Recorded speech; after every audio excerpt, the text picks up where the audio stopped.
सावन के चौथे सोमवार के दिन सुहागिन महिलाओं तथा कुंवारी कन्याओं के लिए सोमवार का व्रत बहुत ही फलदायी और शुभ माना गया है। मान्यता है कि सावन सोमवार का व्रत और शिव पार्वती के पूजन से सुहागिन महिलाओं को अखंड सौभाग्यवती तथा कुंवारी कन्याओं को मनचाहे वर प्राप्ति का आशीर्वाद मिलता है। वहीं शास्त्रों के अनुसार सावन सोमवार के व्रत में शिव पूजन के साथ ही व्रत संपूर्ण कथा पढ़ना बहुत जरूरी माना गया है, अन्यथा व्रत का फल प्राप्त नहीं होती है।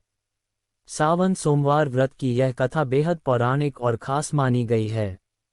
सावन का महीना भगवान शिव को बेहद प्रिय है, इसलिए इस महीने में शिवजी की उपासना बेहद फलदायी होती है। शिवजी के भक्त सावन में सोमवार का व्रत रखकर भोलेनाथ की विशेष पूजा अर्चना करते हैं। इसके अलावा इस दिन सावन के सोमवार की कथा का पाठ करना भी उत्तम माना गया है। व्रत कथा। एक बार भोलेनाथ माता पार्वती के साथ धरती पर भ्रमण करने की इच्छा से आए और अति रमणीक नगरी के मंदिर में निवास करने लगे। एक समय माता पार्वती और भगवान भोलेनाथ एक खेल चौसा खेलने लगे। उसी समय मंदिर का पुजारी ब्राह्मण मंदिर में पूजा करने आया। माता पार्वती ने पुजारी से प्रश्न किया, पुजारी जी बताओ, इस बाजी में हम दोनों में से कौन जीतेगा? ब्राह्मण बिना विचारे जल्दी से बोल उठा कि महादेव की जीत होगी। थोड़ी देर में बाजी समाप्त हो गई और माता पार्वती जीत गई। माता पार्वती को बहुत गुस्सा आया और ब्राह्मण को झूठ बोलने के अपराध के कारण ब्राह्मण को कोढ़ी होने का शाप दे दिया। पुजारी को कष्ट भोगते हुए जब बहुत दिन गुजर गए तब एक दिन देवलोक की अप्सराएं शिवजी की पूजा करने के लिए उस मंदिर में पधारीं। पुजारी के कोढ़ के कष्ट को देखकर उन्हें बड़ी दया आई। उन्होंने उससे रोगी होने का कारण पूछा। पुजारी ने अप्सराओं को बताए अपनी बात। पुजारी ने निसंकोच सारी बातें बता दीं। वे अप्सराएं बोली, हे पुजारी, अब तुम अधिक दुखी मत होना। सावन सोमवार का व्रत भक्तिभाव से करो। अप्सराओं ने पुजारी को विधि बताते हुए कहा कि सोमवार को भक्ति भाव से व्रत करो। साफ वस्त्र पहनो। संध्या व उपासना के बाद आधा सेर गेहूं का आटा लो और उसके 3 भाग कर लो। घी, गुड़, दीप, नैवेद्य, पूंगी फल, बेलपत्र, जनेऊ जोड़ा, चंदन, अक्षत पुष्पादि से प्रदोष काल में भगवान शिव की पूजा करो। उसके बाद 3 भागों में से 1 भाग शिवजी को अर्पण करो, बाकी 2 शिवजी का प्रसाद समझकर उपस्थित लोगों में बांट दो और आप भी प्रसाद समझकर खाओ। इस विधि से 16 सोमवार व्रत रखो। 17वें सोमवार को 5 सेर पवित्र गेहूं के आटे की बाटी बनाओ, उसमें घी और गुड़ मिलाकर चूरमा बनाओ। भगवान भोलेनाथ को भोग लगाकर उपस्थित भक्तों में बांट दो।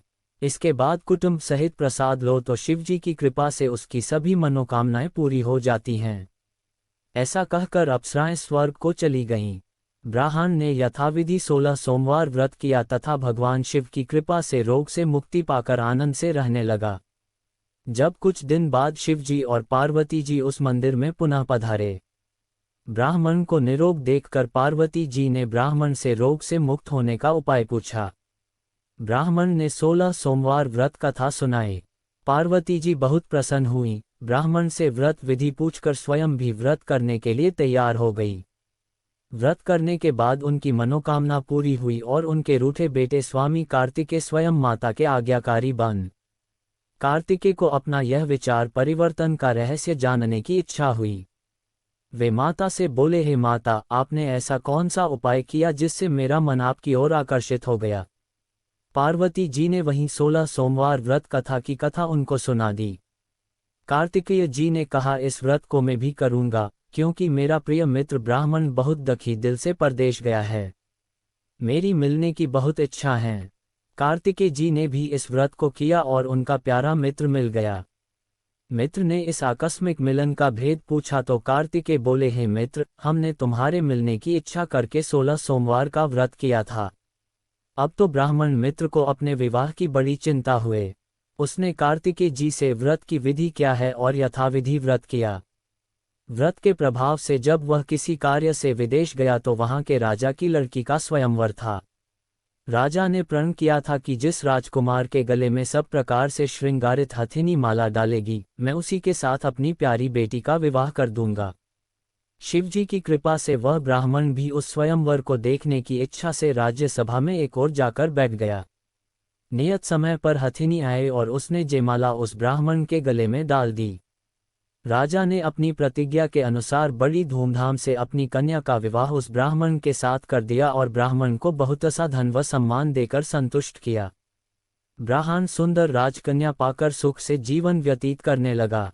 एक दिन राजकन्या ने अपने पति से प्रश्न किया, हे प्राणनाथ, आपने ऐसा कौन सा भारी पुण्य किया था जिसके प्रभाव से हथिनी ने सब राजकुमारों को छोड़कर आपको वरण किया। ब्राह्मण बोला, हे प्राणप्रिय, मैंने अपने मित्र कार्तिकेय जी के कथनानुसार 16 सोमवार का व्रत किया था जिसके प्रभाव से मुझे तुम जैसी रूपवान पत्नी की प्राप्ति हुई है। इस व्रत की महिमा सुनकर राजकन्या को बड़ी हैरत हुई। वह भी पुत्र की कामना करके इस व्रत को करने लगी। शिवजी की दया से उसके गर्भ से एक अति सुंदर, सुशील, धर्मात्मा और विद्वान पुत्र उत्पन्न हुआ। माता और पिता उस देवपुत्र को पाकर अधिक प्रसन्न हुए और उसका लालन पालन अच्छी प्रकार से करने लगे। जब पुत्र समझदार हुआ तो एक दिन उसने अपनी माता से प्रश्न किया कि, हे माँ, तुमने कौन सा व्रत और तप किया है जो मेरे जैसा पुत्र तुम्हारे गर्भ से उत्पन्न हुआ। उसकी माता ने 16 सोमवार की व्रत कथा पुत्र को बताई। पुत्र ने सब तरह के मनोरथ पूरे करने वाले इस सरल व्रत को सुना तो वह भी राज्याधिकार पाने की इच्छा से हर सोमवार को यथाविधि यह व्रत करने लगा। व्रत शुरू करने के बाद एक देश के वृद्ध राजा के दूतों ने आकर उसको राजकन्या के लिए वरण किया। राजा ने अपनी बेटी का विवाह ऐसे सर्वगुण संपन्न ब्राह्मण युवक के साथ करके बड़ा सुख प्राप्त किया। वृद्ध राजा के दिवंगत हो जाने के बाद इसी ब्राह्मण को सिंहासन पर बैठाया गया, क्योंकि दिवंगत राजा का कोई पुत्र नहीं था। राज्य का उत्तराधिकारी होकर भी यह ब्राह्मण पुत्र 16 सोमवार करता रहा। जब 17वां सोमवार आया तो पुत्र ने अपनी प्रियतमा से पूजन सामग्री लेकर शिव पूजा के लिए शिवालय में चलने को कहा, परंतु उसकी पत्नी ने उसकी आज्ञा की परवाह न की। दास दासियों द्वारा सब सामग्रियां शिवालय में भिजवा दी परंतु स्वयं नहीं गई।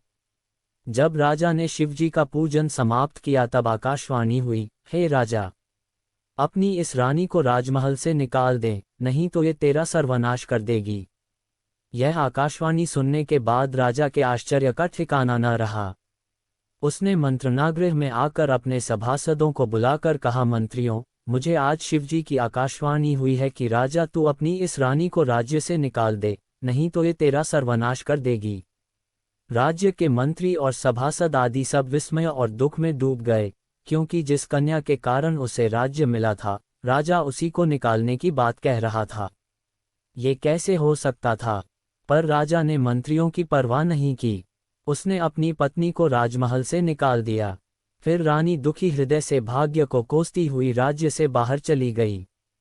बिना पदत्राण, फटे हुए वस्त्र पहने, भूख से दुखी हृदय से भाग्य को कोसती हुई चली जा रही थी कि उसकी अचानक एक करुण बुढ़िया से भेंट हुई जो सूत काटकर बेचने जाती थी। रानी की करुण दशा देखकर वह बोली, चल तू मेरा सूत बिकवा दे। मैं बूढ़ी हूँ, भाव करना नहीं जानती हूँ। ये बात सुन रानी ने बुढ़िया के सिर से सूत की गठरी उतारकर अपने सिर पर रख ली। थोड़ी देर के बाद आंधी आ गई और बुढ़िया का सूत पोटली सहित उड़ गया। बेचारी बुढ़िया पछताती रह गई। उसने रानी को अपने से दूर रहने को कहा। इसके बाद रानी एक तेली के घर गई तो शिवजी के प्रकोप के कारण तेली के सभी मटके उसी क्षण चटक गए। तेली ने भी रानी को अपने घर से निकाल दिया। बहुत से दुख उठाती रानी एक नदी के किनारे गई तो नदी का सारा जल सूख गया। फिर एक पुजारी रानी से कहा कि तुम मेरे आश्रम में आकर रहो, मैं तुम्हें किसी प्रकार का दुख नहीं होने दूंगा। गुसाई जी के वचन सुनकर रानी को धीरज हुआ। वह आश्रम में रहने लगी। रानी जो भोजन बनाती उसमें कीड़े पड़ जाते, जल भरकर लाती उसमें भी कीड़े पड़ जाते। रानी की ये दशा देख गुसाई जी भी बड़े दुखी हुए और रानी से बोले, तुम्हारे ऊपर कौन से देवता का प्रकोप है जिससे तुम्हारी ऐसी हालत हुई है?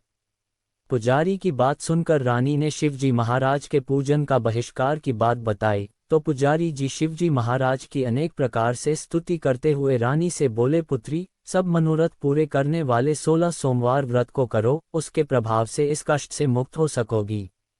गुसाई जी की बात मानकर रानी ने 16 सोमवार व्रत किए। 17वें सोमवार को विधि विधान सहित पूजन किया। उस पूजा के प्रभाव से राजा के हृदय में विचार आया कि रानी को गए हुए बहुत समय बीत गया, न जाने कहाँ कहाँ भटकती होगी, उसे ढूंढना चाहिए। ये सोचकर रानी को तलाश करने के लिए राजा ने चारों दिशाओं में दूत भेजे। रानी का पता पाकर राजा गुसाई जी के आश्रम में गए और उनसे कहा कि महाराज, जो देवी आपके आश्रम में रहती है वह मेरी पत्नी है। शिवजी के प्रकोप के कारण मैंने उसको त्याग दिया था। अब मैं भोलेनाथ की कृपा से उसे लेने आया हूँ। कृपया मुझे अपनी पत्नी को साथ ले जाने की आज्ञा दें। ये सुनकर गुसाई जी बड़े प्रसन्न हुए। उन्होंने रानी को राजा के साथ जाने की अनुमति दे दी। राजा बड़ी प्रसन्नता से रानी को महल में लेकर आया। सारे राज्य में उत्सव मनाया गया और चारों तरफ प्रसन्नता की लहर दौड़ गई।